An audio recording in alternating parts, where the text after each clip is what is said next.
जैविक विविधताको धनी प्राणभन्दा प्यारो देश नेपाल, जहाँ हिउँले टलक्क टल्किने सेतो हिम श्रृङ्खलाको चिसोपना, पहाडको त्यो सलसलाउँदो बगिरहने खोला नाला, झरझर गर्ने झरना, तराईका यी अद्भुत ताल तलैया अनि घना वन जङ्गल।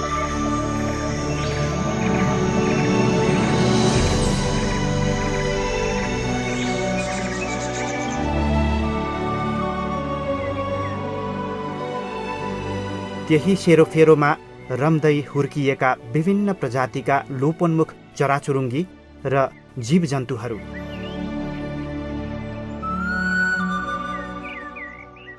यिनै वन्यजन्तुको उचित वासस्थानमध्ये एक मुख्य वासस्थान हो शुक्लाफाँटा राष्ट्रिय निकुञ्ज।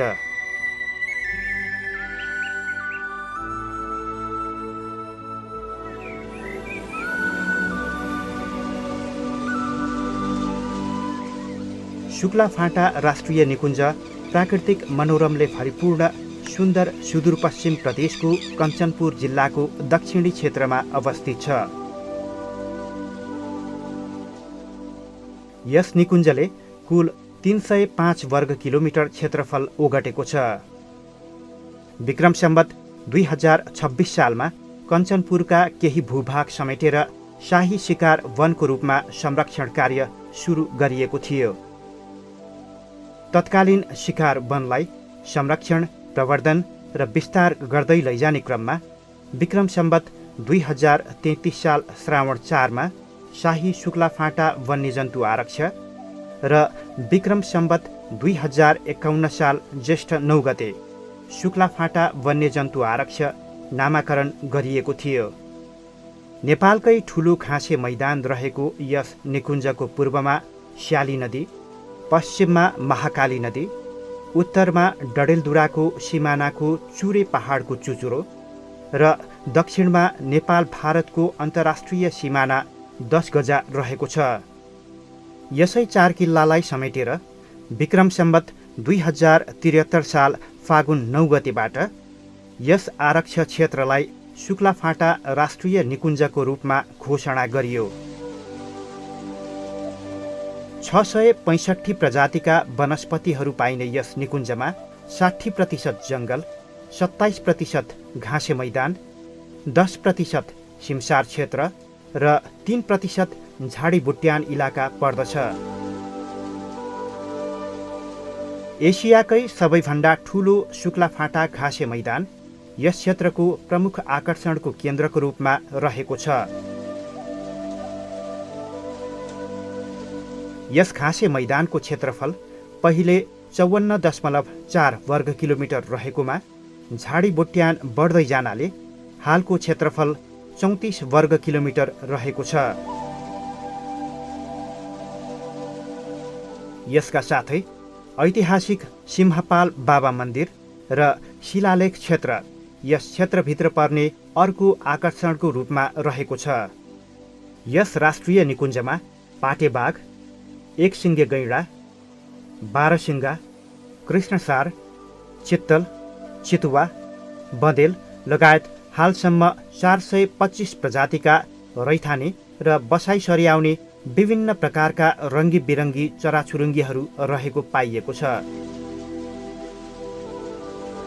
त्यसै गरी अजिङ्गर, सुनगोहरो जस्ता घस्रिने जन्तु, विभिन्न प्रजातिका गोही, माछा, कछुवा लगायतका जलचर प्राणी र विभिन्न मनमोहक दृश्यहरूलाई नै शुक्लाफाँटा राष्ट्रिय निकुञ्जको गहनाको रूपमा लिन सकिन्छ।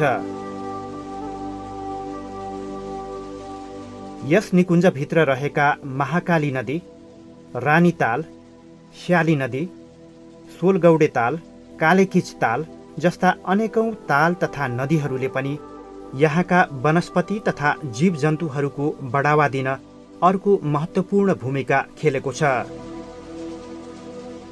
निकुञ्ज क्षेत्रभित्र रहेका सिमसार क्षेत्रमा वन्यजन्तुहरूले पानी खाने, आहाल खेल्ने लगायतका क्रियाकलापहरू र रैथाने र मौसममा बसाइ सरी आउने चराचुरुङ्गीहरूको अनेकौं क्रियाकलापहरू हेर्न पाउँदा आगन्तुक पर्यटकहरू ज्यादै नै मनमोहित हुने गर्दछन्।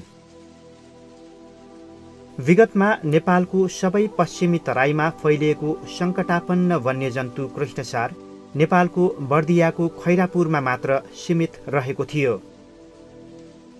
यसको वासस्थान विस्तार गरी संरक्षण व्यवस्थापन गर्ने उद्देश्यले शुक्ला फाँटाको हिरापुर फाँटमा सम्भाव्यता अध्ययन गरी सो क्षेत्रमा 42 कृष्णसार स्थानान्तरण गरी ल्याइएकोमा पछिल्लो गणनाअनुसार हाल कृष्णसारको सङ्ख्या 112 पुगेको छ। यिनै गहनालाई श्रृङ्गार गर्नु र जीवन्त जोगाइराख्नु एउटा चुनौतीपूर्ण कार्य हो। उक्त चुनौतीको सामना गर्दै नेपाली सेनाले विक्रम सम्वत 2036 सालबाट शुक्ला फाँटा राष्ट्रिय निकुञ्जको सुरक्षाको जिम्मेवारी लिई सुरक्षा प्रदान गर्दै आइरहेको छ।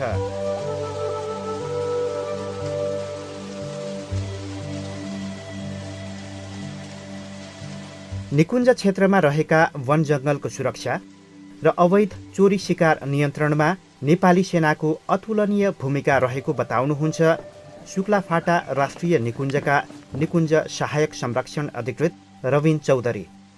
हामीले चाहिँ विभिन्न टाइममा चाहिँ विभिन्न किसिमको गस्तीहरू, जस्तै अब हामीले चाहिँ सर्ट पट्रोलहरू, अनि तुरुन्त आपतकालीन पट्रोलहरू, लङ रेन्ज पट्रोलहरू, अनि स्विप अपरेसनहरू गर्दै आएका छौँ। नेपाली सेनासँगको सहकार्यमा चाहिँ धेरै जसो चाहिँ एक्टिभिटी चाहिँ हामीले निर्मूल पारेका छौँ। धेरै मान्छेलाई चाहिँ कारबाहीको दायरामा ल्याएका छौँ र हाम्रो निकुञ्ज प्रशासनसँग निकुञ्जको संरक्षणमा जुन उहाँहरूले गर्नुभएको भूमिका योगदान चाहिँ एकदम सराहनीय छ। मैले उहाँहरूको यो संस्थालाई एकदमै धेरै धेरै धन्यवाद दिन चाहन्छु। निकुञ्ज सुरक्षार्थ तैनात फौजले 24 घण्टा विभिन्न माध्यमहरूबाट निकुञ्जको सूक्ष्म निगरानी गरिरहेको हुन्छ।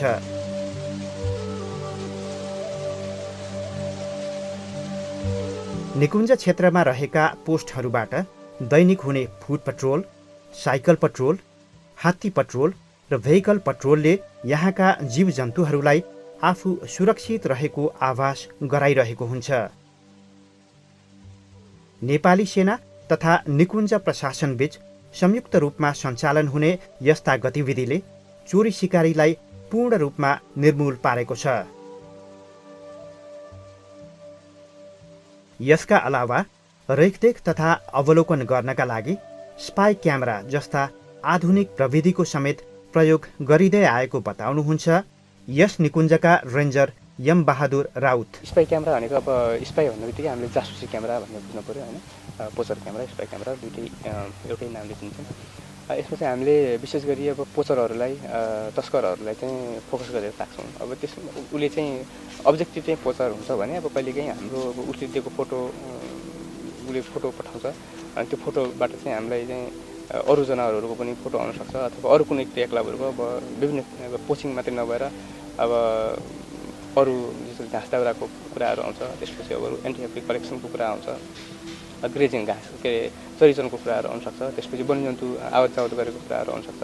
त्यो चाहिँ कस्तो हुन्छ भने वन्यजन्तु त्यो ठाउँमा रहेछ भन्ने कुराहरू पनि हामीले पत्ता लगाउन सक्छौँ। नेपाली सेनाले निर्माण गरेको smart real time petrol monitoring प्रविधिले समेत सूक्ष्म निगरानी गर्न अद्भुत मद्दत पुगेको छ। यस प्रविधिको प्रयोग र उपयोगिताको बारेमा देवीदल गणका अधिकृत यसो भन्नुहुन्छ। हाम्रो यस ट्र्याकिङ मोबाइल मोनिटरिङ सम्बन्धी चाहिँ लाइभ मोनिटरिङ, लाइभ मोबाइल्सहरू कतिवटा पट्रोल गयो भन्ने कुराहरू जानकारी दिलाउँदछ र त्यसै गरी अन्य भागमा चाहिँ एरिया डोमिनेन्स, जुन कुन एरियाहरूमा चाहिँ हामीले डोमिनेन्स पट्रोलहरू गर्यो त्यो सम्बन्धीहरू पनि छ र petrol track, observation report, comparison report र समरी पट्रोल समरी रिपोर्टहरू पनि हामीले चाहिँ यसबाट चाहिँ प्राप्त गर्न सक्छौँ। नेपाली सेना विगतदेखि वर्तमानसम्म राष्ट्रिय सुरक्षा चुनौतीको बावजुद लोपोन्मुख जीवजन्तुहरूको संरक्षण कार्यमा पनि कटिबद्ध भई लागि परेको छ, जसको एउटा ज्वलन्त उदाहरणको रूपमा शुक्ला फाँटा राष्ट्रिय निकुञ्जमा फस्टाउँदै गएको हात्ती, बाघ, गैँडा, बारसिङ्गा लगायतका थुप्रै विभिन्न जीवजन्तु तथा चराचुरुङ्गीहरूको सङ्ख्यालाई लिन सक्दछौँ।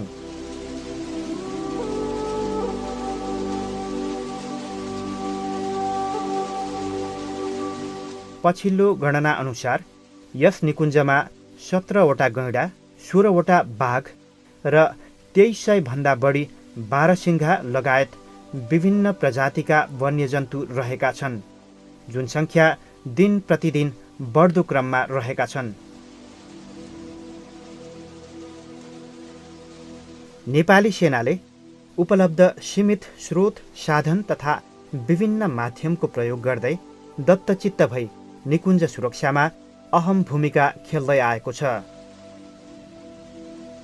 वन पैदावार, तस्करी तथा चोरी सिकारी नियन्त्रणको कारण पनि आम सर्वसाधारणमा नेपाली सेनाप्रति सकारात्मक छाप र जनविश्वास बढ्दै गएको बताउनुहुन्छ देवीदल गणका गणपति प्रमुख सेनानी राजु बस्न्यात। शुक्लाफाटा राष्ट्रिय निकुञ्जमा देवीदल गणले तैनात भए पश्चात हालसम्म विभिन्न किसिमका सैनिक कारबाहीहरू गरेर यो निकुञ्जभित्र हुन सक्ने सम्भावित गैरकानुनी कार्यहरू रोक्दै आइरहेको छ र यसको साथसाथमा विशेष गरी जनसमुदायलाई नै बढी जिम्मेवार बनाउनुपर्छ भन्ने हेतुले जनसमुदायसँग नजिक भएर पनि काम गर्दै आइरहेको छ, जसको परिणाम स्थानीय समुदाय पनि केही मात्रामा सचेत भएर अहिले यो प्रकृतिलाई चाहिँ हामीले संरक्षण गर्नुपर्ने रहेछ, यसको चाहिँ दायित्व हामीप्रति पनि रहेछ भन्ने किसिमले चाहिँ काम गर्दै आइराख्नु भएको छ।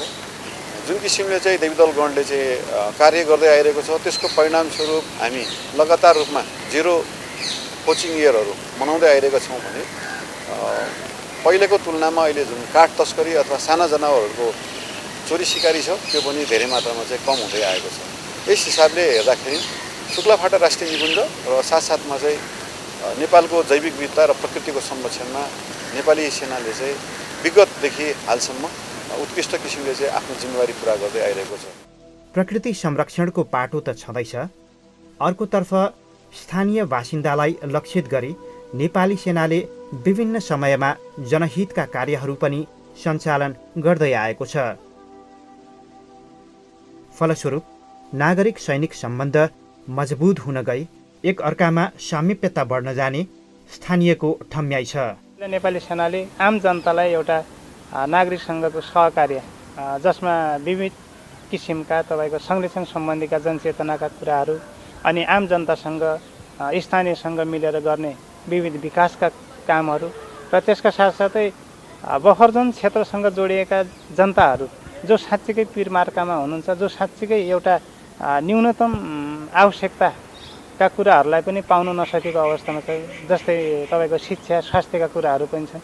यी कुराहरूलाई विभिन्न कालखण्डमा विभिन्न समयमा जनताहरूको लागि आवश्यक पर्ने निःशुल्क स्वास्थ्य शिविर अनि त्यस्तै विभिन्न स्कुलका छात्र छात्राहरूलाई आवश्यक पर्ने स्टेसनरी त्यस्तै विभिन्न खालका जनचेतनामूलक कार्यका साथै यो ठाउँमा विशेष गरी अब म शुक्लाफाटालाई प्रमोट गर्न लाग्नुपर्छ भन्ने एउटा अभियन्ताको हिसाबले मैले उहाँहरूसँग पनि अनुरोधको अपेक्षा गर्दै गर्दाखेरि अहिले भर्खरै मात्रै हामीले मजगाउँमा रहेको 12 सिंह चोकको निर्माण सम्बन्ध हामी अन्तिम चरणमा छौँ, जसमा नेपाली सेनाको अहम भूमिका छ। नेपाली सेना अहिले नेपाली सेना भनेपछि त्यो एकदम के अरे जनताहरूसित सहकार्य गर्ने र एकदम जनतासित सहकार्य गर्दै आउनु भएको छ। अनि हाम्रो चाहिँ यो पर्यटन क्षेत्रको लागि उहाँले चाहिँ के अरे हाम्रो चाहिँ बनाउँदै पार्क बनाउँदै हुनुहुन्छ होइन। अहिले त एकदम सहकार्य गर्नुभएको छ, हाम्रो जनतासित यति घिलमिल हुनुभएको छ कि अनि चाहिँ हाम्रो चाहिँ यो पर्यटक क्षेत्रको लागि यति राम्रो गरिदिनु भएको छ नेपाली सेनाले भने म त यति उहाँहरूलाई यति धन्यवाद दिन चाहन्छु कि हृदयदेखि र हाम्रो जनतादेखि जनताहरूको सहकार्य गरेर देखेर जनता यति खुसी छन्। अब पहिलाको हेर्नुहोस् नेपाली सेना भन्ने बित्तिकै पब्लिक पनि डराउँथ्यो, नेपाली सेनालाई देखेर पनि पब्लिक डराउँथ्यो। अहिले त मेरै बच्चा हुन् हाम्रै बच्चा हुन् भन्ने सोच चाहिँ यति राम्रो भइसकेको छ कि एकदम राम्रो छ। दुर्लभ वन्यजन्तु, वनस्पति तथा पन्छीहरूको संरक्षण र व्यवस्थापनका साथसाथै सुन्दर सुदूरपश्चिम आतिथ्य भावनाले यस क्षेत्रमा पर्यटकहरूको आवागमन दिनानुदिन बढ्दै गएको छ। शुक्लाफाटा राष्ट्रिय निकुञ्ज सर्वसाधारणलाई मात्र नभई विभिन्न कलेज तथा स्कुलमा अध्ययनरत छात्र छात्राहरू र वनस्पति तथा वन्यजन्तुको अध्ययन अनुसन्धान गर्नेहरूका लागि पनि सम्भाव्यताको खानी रहेको छ। I work for the Biohealth Project, which is part of UCL, University College London in the UK, and we also work with Tribhuvan University Institute of Forestry, and the research is funded by WWF UK. यस क्षेत्रमा आउने पर्यटक तथा अनुसन्धानकर्ताहरूको लागि सुविधा सम्पन्न होटेलहरू प्रशस्त मात्रामा रहेका छन्।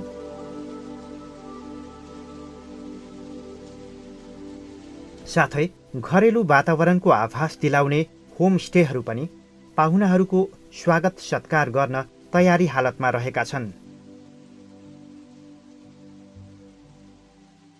निकुञ्ज सुरक्षाको लागि नेपाली सेना सँगसँगै अन्य गैरसैनिक निकाय, सङ्घ संस्था एवं स्थानीय समूहहरू पनि लागि परेका छन्। निकुञ्ज संरक्षणका निमित्त खटिएका विभिन्न नियन्त्रण तथा प्रतिकार समूह र नेपाली सेनाको सहकार्यमा भएका प्रयासहरूले निकुञ्ज र वन्यजन्तु संरक्षणमा निकै ठूलो टेवा पुगेको छ। प्राकृतिक छटाले भरिपूर्ण यस राष्ट्रिय निकुञ्जलाई स्वदेशी तथा विदेशी सङ्घ संस्थाहरूको तर्फबाट पनि विभिन्न सहयोगहरू गरिँदै आएको छ। प्राकृतिक सौन्दर्यताले भरिपूर्ण सुदूरपश्चिम प्रदेशको कञ्चनपुर जिल्लामा महाकाली नदी पारी रहेका 2 गाउँहरू दोधारा र चाँदनी समेत रहेको छ। यी 2 गाउँहरूलाई कञ्चनपुरसँग जोड्न बनाइएको करिब 1400 मिटर लामो एसियाकै पहिलो लामो झुलुङ्गे पुल पनि यस क्षेत्रको अर्को आकर्षणको केन्द्रबिन्दु हो। प्रकृति बिनाको मानव जीवन अवश्य पनि रङ्गहीन हुन्छ। सुन्दर सुदूरपश्चिम प्रदेश प्राकृतिक सौन्दर्यताका कारण पर्यटनको प्रचुर सम्भावना भए तापनि प्रचार प्रसार र भौगोलिक कारणले गर्दा ओझेलमा परिरहेको छ। अर्कोतर्फ यहाँको धर्म, संस्कृति, वेशभूषा र रहनसहनको विविधतालाई समेत प्रकृतिले रङ भर्ने काम गरेको छ। हामीले फेर्ने सास पनि यही सुन्दर प्रकृतिकै निशुल्क वरदान हो।